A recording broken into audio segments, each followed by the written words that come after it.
called my best friend Larry and said, grab some beer, grab some thoughts, and get over here for a podcast.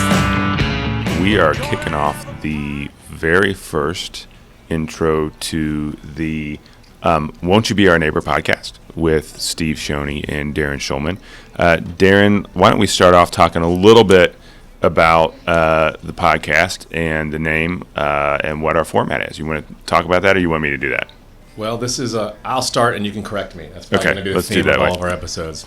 This is our attempt to kind of connect with our residents. We have a lot of amazing people who live in Upper Arlington, and we want to introduce our fellow neighbors to those awesome residents, but we also want to give people a little bit more insight and humanize the city staff and what's going on in the city, so you can learn about what's going on in the city and also about your neighbors who live around your neighborhood. So that's what we're trying to do. The name of the podcast came from the fact that one day, last week, we were sitting around and Jackie Thiel, who's actually also in the room with us because she's going to talk to us in a little bit, saw me putting on my shoes because I'm sitting behind my desk doing nothing and not doing nothing, doing work and getting comfortable and don't have my shoes on. She sees me putting on my shoes and says, I look like Mr. Rogers.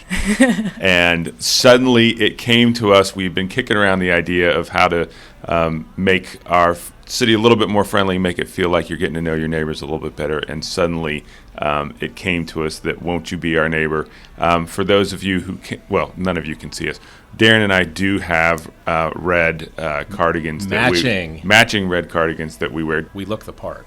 We do look the part. And it's by being both of us, it's our neighbor. That's so right. Mr. Rogers can't sue us from the grave. Says the Harvard-educated lawyer. Yeah, I'm assuming one word change is enough to keep us from copyright. We'll find out. So, by the way, if there are any copyright lawyers in Upper Arlington, please ignore this. This was purely a joke.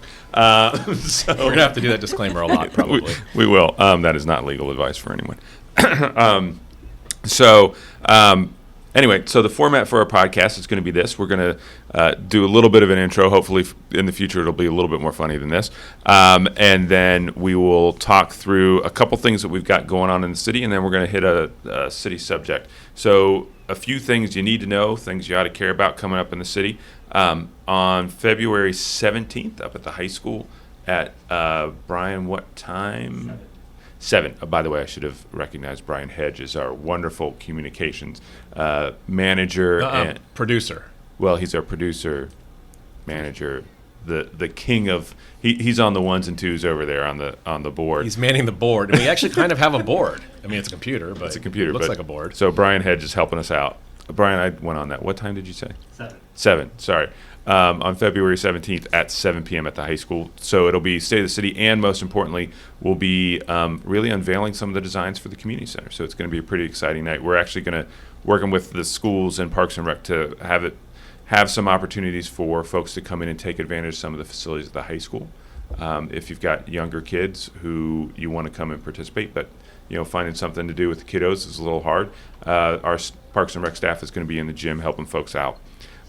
We also have a big thing that I'm really excited about, and this will be something we'll talk a little bit about later in the podcast, which is we are piloting a grant program for community organizations that want to do things to support the mission of our Community Relations Committee.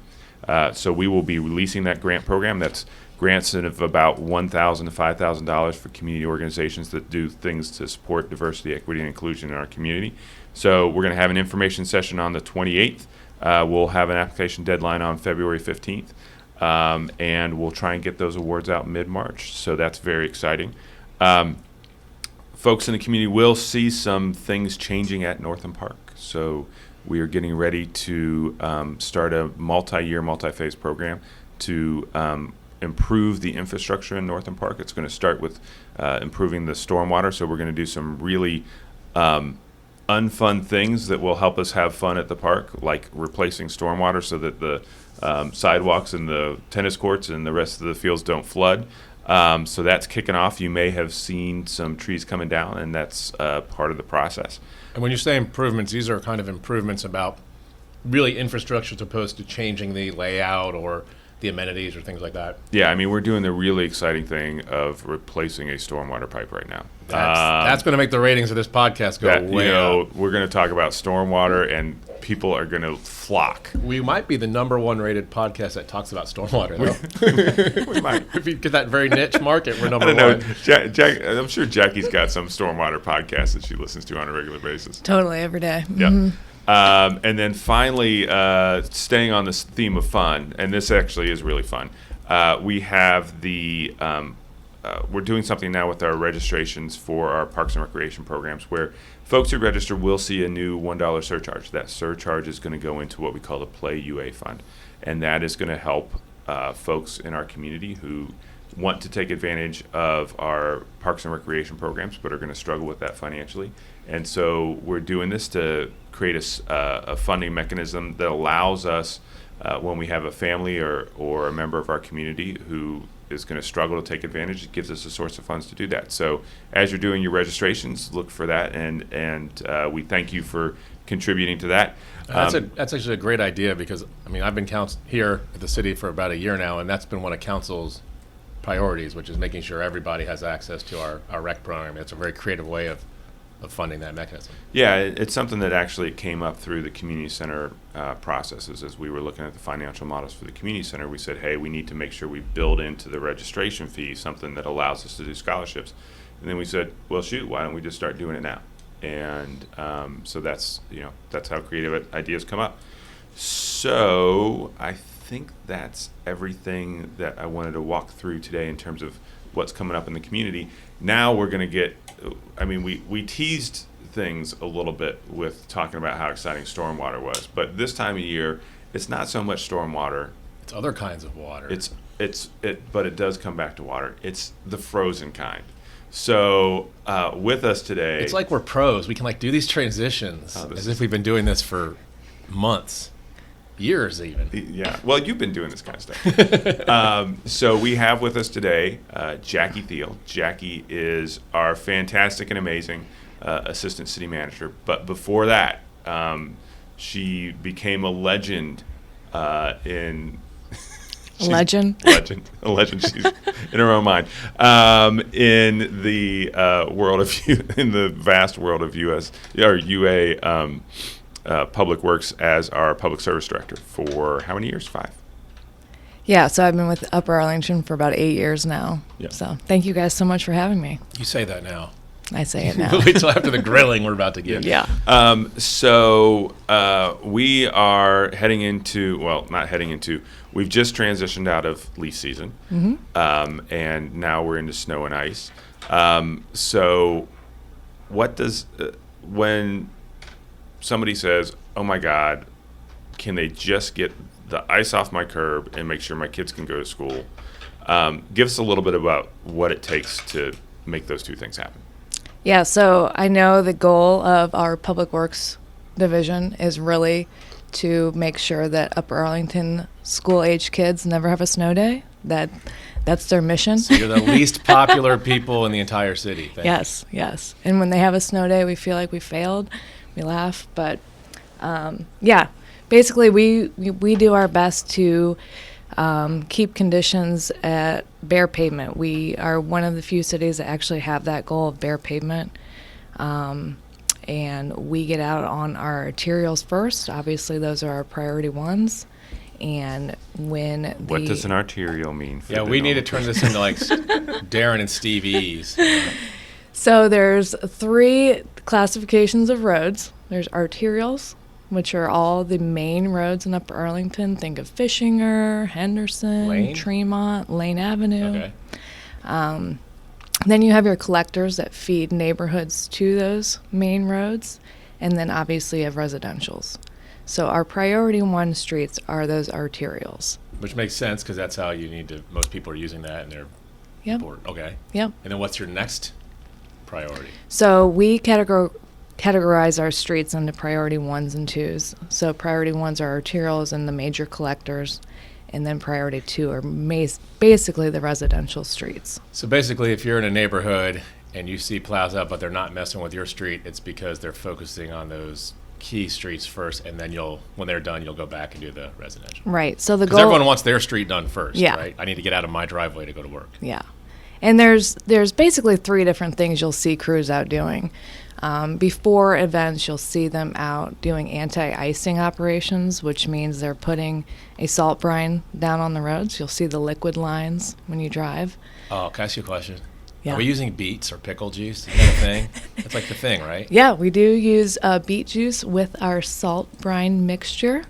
The beet juice allows us to use less salt in that mixture, so Have it's they ever thought less about corrosive. using jalapenos or like ghost peppers or something? Does that help? Oh my gosh, ghost pepper juice to just burn all the water away. Does that work? Yeah, make sure after you make a snowball, you don't wipe your eyes. Yeah. Snowball fights all these kids go to the hospital. So Sorry. no on the ghost pepper. Yeah, no on the ghost Just pepper. just beets. Yeah, just beets. But we do use the beet juice. We do. And that's part of the pre-treating, right? That's Yep, why, okay. yep. And that with light events, or if you just expect some freezing temperatures, with traffic over that makes the streets not ice over, have slippery conditions. In larger events, that can help us get a head start on things and making sure that we don't have that ice bonding to the road. And you said there were 3 things we'll see you doing, and I interrupted you because I got excited about beets. What are the other? And I probably will go back to that Yep. 10 more times, but what else do you, Yep. what are the other 2 things? So the other thing is salting. So during the event, you'll see us salting, and then if we have over 2.5 inches of snow, then you'll see the plow operations start as well. All right, so I have to ask about plowing. I'm new here. I haven't had a lot of Mm-hmm. snow. What do you do about people's driveways? I mean, do they just get that blocked-in thing, or do you?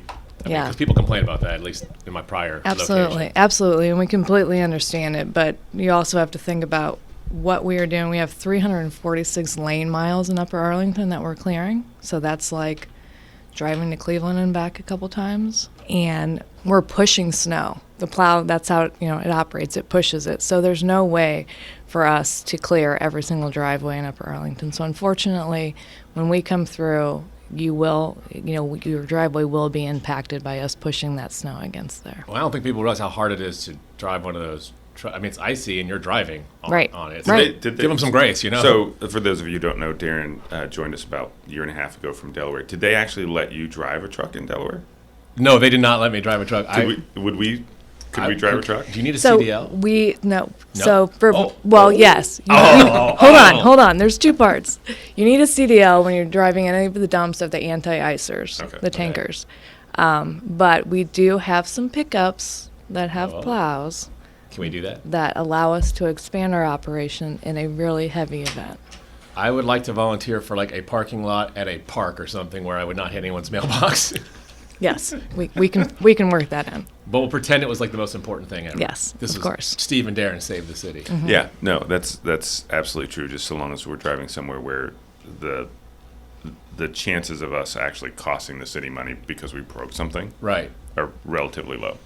I probably shouldn't ask questions I don't know the answer to, but in Delaware, my prior city, there was a lot of issues where like the snow might knock over people's mailboxes and things like that. Does that happen here, and what do we do with that? Yeah, of course. When you're out there in these tough conditions, accidents are going to happen, and we do our best to get out there and repair it. If someone encounters that their mailbox has been hit, keep in mind that it could have been city, but we also have a lot of private contractors out there plowing snow.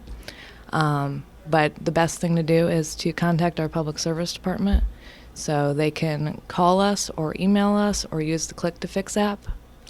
And the phone number to call would be Is 583-5350, or if they email, it's public.service@uaoh.net.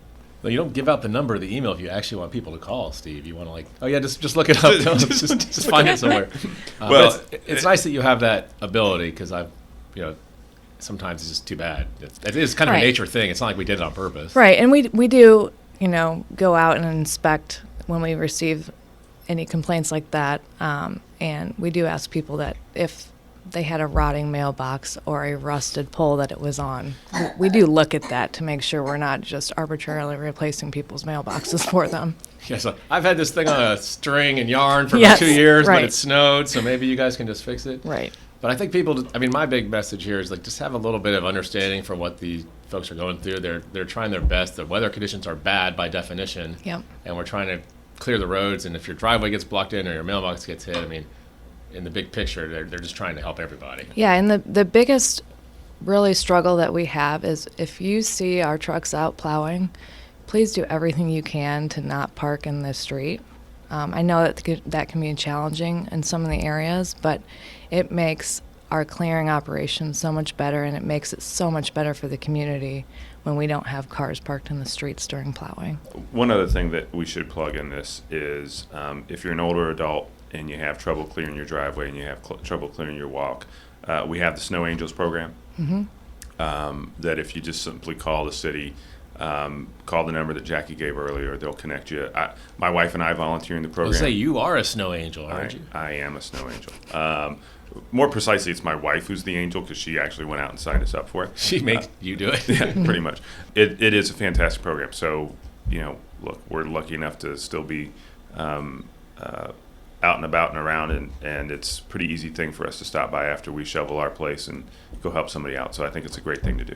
People like sometimes think they don't want to do the sidewalks because if I do the sidewalks, someone can sue me or whatever. But I don't think you realize that people need those sidewalks to get places. Kids need to get to school. People might need to walk to the store or to get out of their house. And if you don't clear your sidewalk, you're really impacting other people. So what's the legal thing on that? Is there? So people think if you don't, there's this misnomer that if you don't plow it, you can't get sued. But if you do shave it, you can. It's if you're negligent and doing it, they can sue you for being negligent.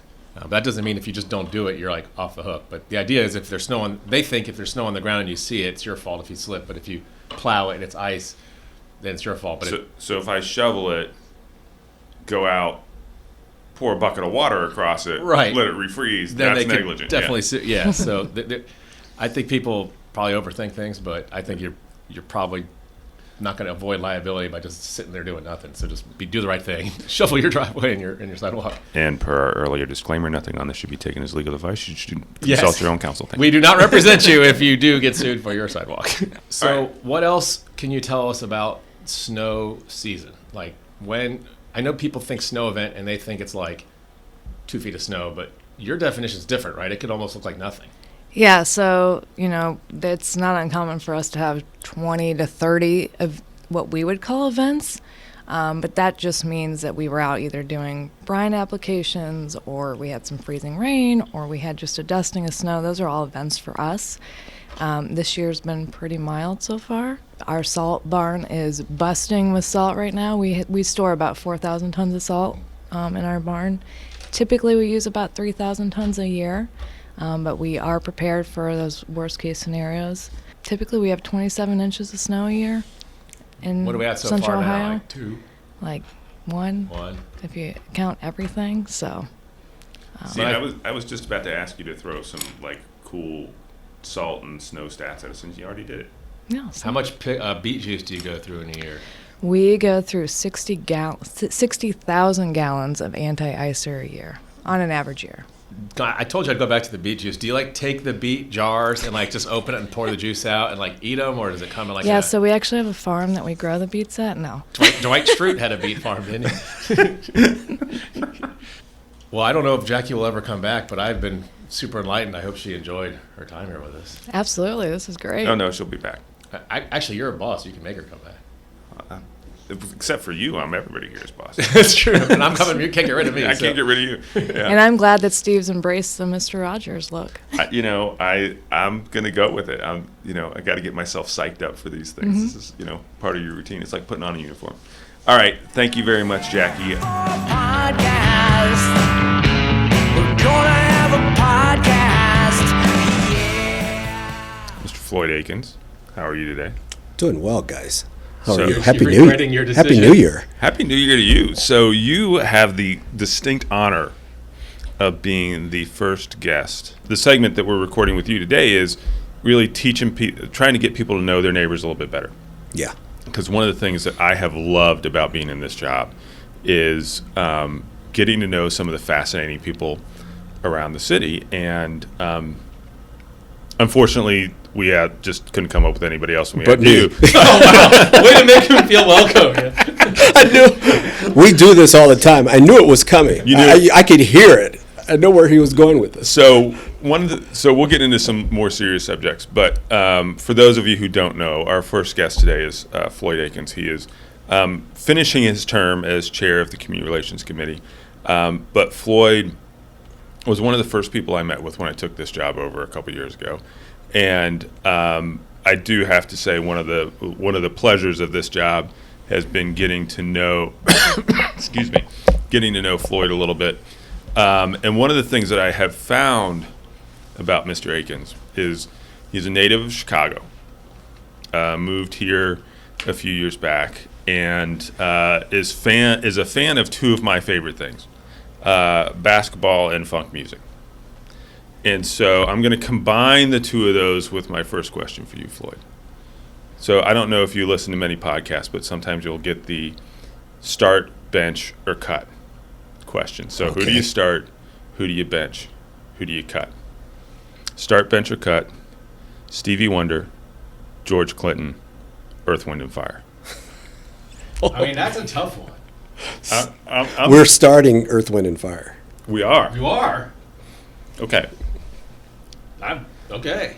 Who you That surprises me a little bit, but not too much, because I know they're. We're starting Earth, Wind, and Fire. This is my favorite group. Okay. Period. Hands down. I love all kind of music. They're my favorite group. All right. So who are you keeping between Stevie? I got to keep Stevie. Okay. You're literally cutting George Clinton. I'm cutting George Clinton, not because I don't like Flashlight and he's just got so many hits, but Stevie Wonder, to quote Eddie Murphy, he's a musical genius. And he's been sampled a bunch of times too, so he's a genius, and everyone's stolen his stuff to make more stuff. But that's a tough one. Those are tough questions. The first one was easy though. Earth, Wind, and Fire, hands down for me. Okay.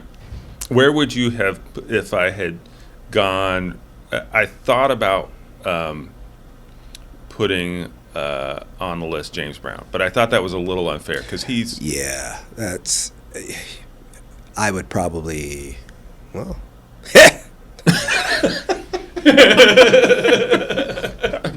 That was well played. That was nicely done. So... Good. So I wanted to give all of our 3 listeners, or however many listeners. My mom, Steve's kids, and no, not my kids. My wife. My kids will never ever listen to this. Hello, man. How do people say? A little bit more of so turn questions a little bit more. I don't know, serious, but focused. So when did you move here? Moved here, I'm going on 12 years.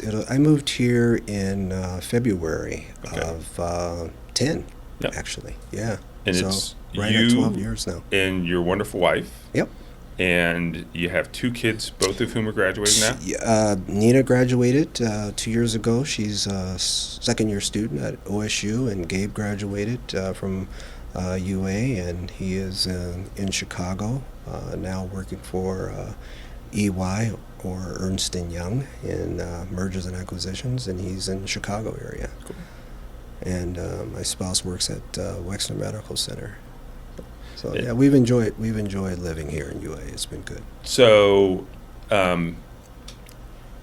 so you said you've lived here for 12 years, which makes you a relative newcomer in this town. Yeah, that's a newcomer for he here. just got here. I just got exactly. here. That's I've been exactly here a right. year, and I'm not even here yet. I guess. Yeah. No. Time works. So, coming into this community, how did you get yourself involved in getting to know folks? I mean, when you came in, brought your family in, how did you guys really dive in and get to the point where now you're chairing the community relations committee? It's a good question. I think with most communities, and this is not any different, if you have kids, you gravitate to their activities, and then through those activities you start meeting other folks in the community, and then you start figuring out some of the other things that are taking place here. So you've been involved with the community relations committee since its ideation. Right, I mean, exactly. Why don't you talk a little bit about where that came from for you, not necessarily from the city perspective, but for Floyd and Floyd, the member of the community. Talk about how that process came up for you and why you think that's so important. I think the genesis of it all, when I think back, it started about we started having these conversations about diversity in the Upper Arlington community, or the lack thereof, so to say. I started having those conversations with Kip and you and Emma and some other people. And then we got this idea that, hey, maybe let's do a workshop and let's explore this. But the person who I really blame is Janine Hummer for twisting my arm. We blame Janine for a lot of things around here. How it really started, if you remember the incident, there was a kid who was trying to deliver papers. Mm-hmm. And he was a young African-American child who was about 10 or 12 years old. Don't quote me on it. It was somewhere in that ballpark. And his mother was helping him deliver papers in the community. And apparently, a community member called the police. This ended up on Don Lemon, of all places, CNN. And then I started having some conversation. I said, Janine, tell me about this. What do you know about it? And then she explained to me a little bit more about what took place, which was really nothing. I mean, police did come because when you call the police, you do want them to come. But the police, you have to. And the police realized there was nothing there. But the fact that they came disturbed this mom, and I can understand that as well, so much that there was outrage. And from that outrage came a lot of people questioning what was going on in Upper Arlington, which, quite frankly, a lot of people have questioned me about that. When I first moved here, and you've heard this story before, people told me not to move here as an African American. Don't move here. And I won't name names of prominent folks in this community who told me not to move here. I have felt extremely comfortable in the community, and we all have since living here. And yes, there is a lack of diversity, and we're working on that, and that's why the Community Relations Committee got pulled together. But going back to the incident, that's what actually started the conversation. I started having that conversation with Janine, and then Janine brought in Kip, and then brought in Brendan and a few others, and we said, hey, let's get some community people together and let's have a conversation about this. Can I dig in a little bit about what you just said, Floyd? You mentioned that people said, hey, you don't want to live in Arlington. Yeah. Was that a old Western sheriff saying, don't move into my town? Or was that a, hey, you might not feel comfortable here because it's got a bad reputation? Exactly. It was you might not feel comfortable here. And, I mean, obviously you're working on the committee, but did you notice anything like that when you moved here? Did you feel that way, or aside from what kicked off the committee? Or no, I have never felt uncomfortable anywhere where I've been. I've been very blessed in that way. So I don't want to turn the tables on Steve and Floyd, but I'm relatively new here. You mentioned Janine; she's my predecessor, so I wasn't here when the committee got started. It might be helpful for listeners. Can you kind of give an overview of what the Community Relations Committee? Well, and part of the reason we're doing the podcast is because Darren has no friends. I know. And so I'm wanting to introduce Darren to my friends. It is part of my just trying to be a generally nice guy. I mean, both of them. I'll have two friends now. So by the end of this, we hope to at least have 10 people who will be willing to talk to Darren. So go ahead. I'm sorry I interrupted you. No, you didn't. You told a funny joke. That might be helpful to know. Was it really funny, though? I thought, actually, making fun of me is usually on the mark. Yeah, I know. What would you say, can you give a 30-second description of what the Community Relations Committee is?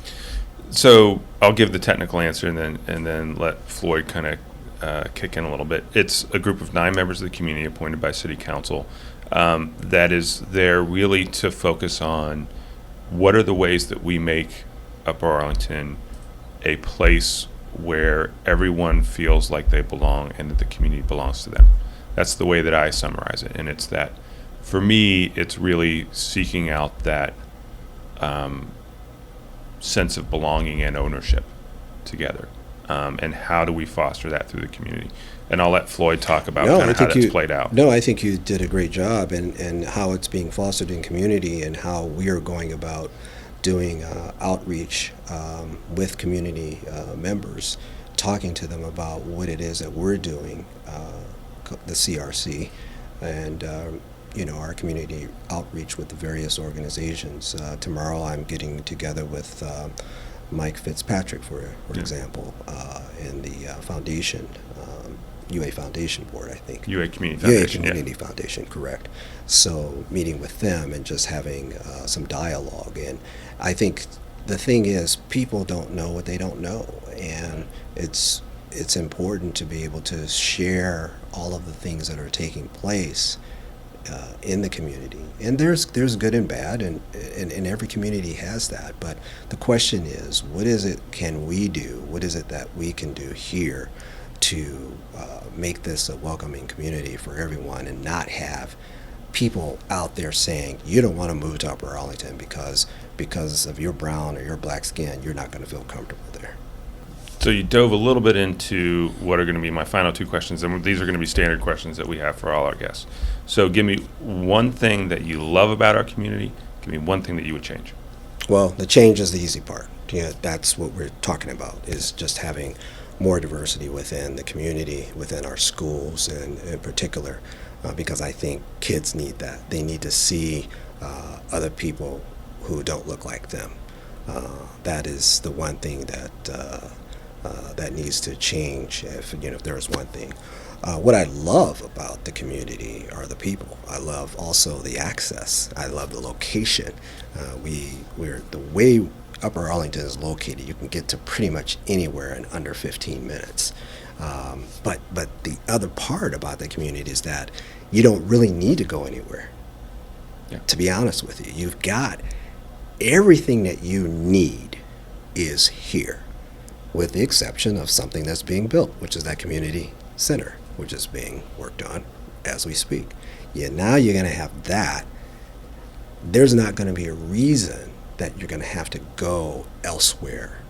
There's definitely, you don't really need to go to other areas to shop. We could get I don't know what's going on with the old postal service out there on 33 in that building, but I think we could put a Trader Joe's there.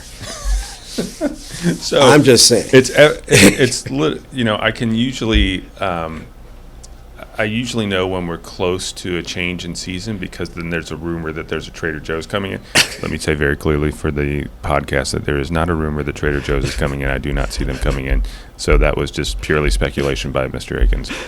Purely. That there's nothing to that rumor. We're about to get cease and desist from Trader Joe's. They Yeah, we start are. spreading rumors about us coming places. So, look, I want to thank you so much for, as I said earlier, your service to the community and your advice and counsel to me over the years, but also for, most importantly, being the inaugural guest of this, podcast that is going to become Revolutionary, most likely. a sensation. I Either that or we'll Let's cancel not get ourselves. let's not get too far ahead, We're guys. either going to change the world or cancel ourselves First- after an episode. First of all, I was your first guest. We'll start with that. We'll start with these red sweaters. But this was fun, though. we can't sell these as merch though, because we might have to find another gimmick, because this won't work as merch. We'll make buttons. Or You have to Yeah. continue to do this, though. This was it was a wonderful opportunity, and I've appreciated getting to know you as well, Steve. It's been a great partnership that will continue, and I'm looking forward to that. And keep on doing what you do, and I know that you got a lot of things getting thrown at you, but you just keep moving forward. Keep plugging, man. You One just step gotta in keep- one I step just have in to from say, the other. when you asked him the question about what he would change, and he looked at you dead in the eyes, I have to say thank you for not saying new city attorney, new city manager, and I'm going to start tracking how many guests we can get through before they say that, because he just looked like he was going to say it. So. He did look like he was about to call us out. Yeah, so thank you for that, Floyd. Yeah. I wanted to, but One guest down, we're still here. I would have you would have cracked me up if you had pulled that. So, and by saying that now, we know that no other guest will do that, so Exactly. we should be safe. All right. Thanks, man. Appreciate it. thank you. Take care.